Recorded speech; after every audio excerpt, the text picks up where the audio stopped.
So there was a question that came up, and it's a good transition into slide 16, where you'll see we talk about, this is an upgrade methodology that we utilize. We're happy to share it on this just to show, because it's, again, it's one of the questions was explain more on the upgrade methodology compared to the implementation. Well, in implementation, usually you're starting from ground zero, so to speak. You have to come up with requirements for the business, and then you have to design or configure the system to meet those requirements.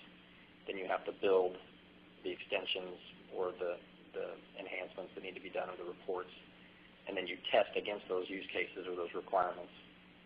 And then you train and roll out support. You know, the typical, that's an implementation. A methodology is a little different in that we need to evaluate and plan.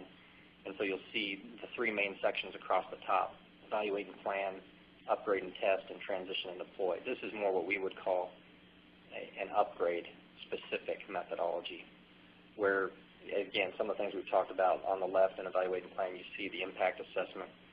We're developing a business case, and again, that's why are we upgrading?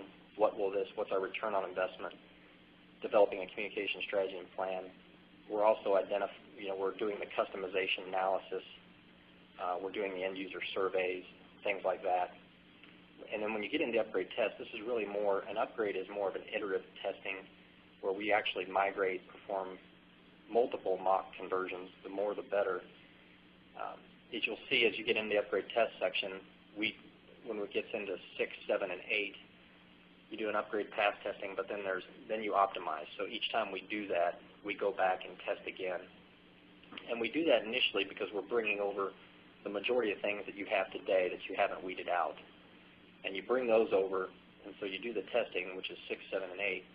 And then after you get comfortable with that, then you add 9 and 10, which are our new module configuration, any new functionality, any new modules, or any just new processing options, any of that new stuff that we want to add value. That's when we test those things. We add those in, test them again, and then we create what we call an upgrade playbook. That then transitions us into the third phase, which is called transition and deploy, where you see the items shaded there in blue for 11, 12, 13, 14, and 15.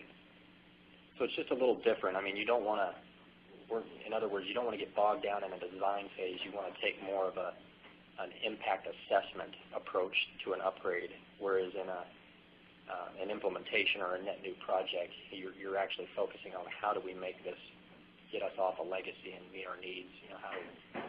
So this is our approach. If you go to the next slide, you'll see, again, I break those down into 3 phases. I'll be brief since we just kind of went over it and we're getting close to our time here. But the 3 main events of the evaluating plan is you're going to evaluate business and technical capabilities. So in this case, you're going to understand the impact to the business on the upgrade and the impact on your infrastructure, and identify a plan for those RICE components.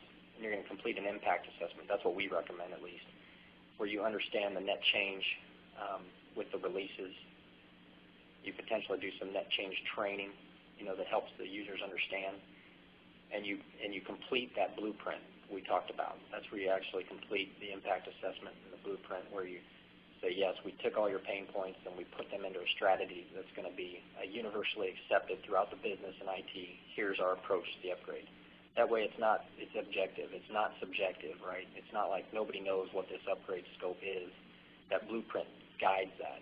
The blueprint tells everybody, business or IT, this is exactly what we're upgrading. Here's a plan for all these pain points that you have. And that's been successful for us. We didn't always do that on our upgrades, and I wish we did. So on the next slide, you'll see the upgrade and test. Again, going back to what I had mentioned earlier, similar to an implementation methodology, you do set up test scripts. You do have validation. But you have what we call upgrade path testing. So you will have iterative cycles where you test up. Again, we recommend a couple mock cycles as well. We're actually doing the actual merge. You're actually doing the migration and doing testing. So it's not as much in a sandbox type of testing environment. This is an actual mock conversion.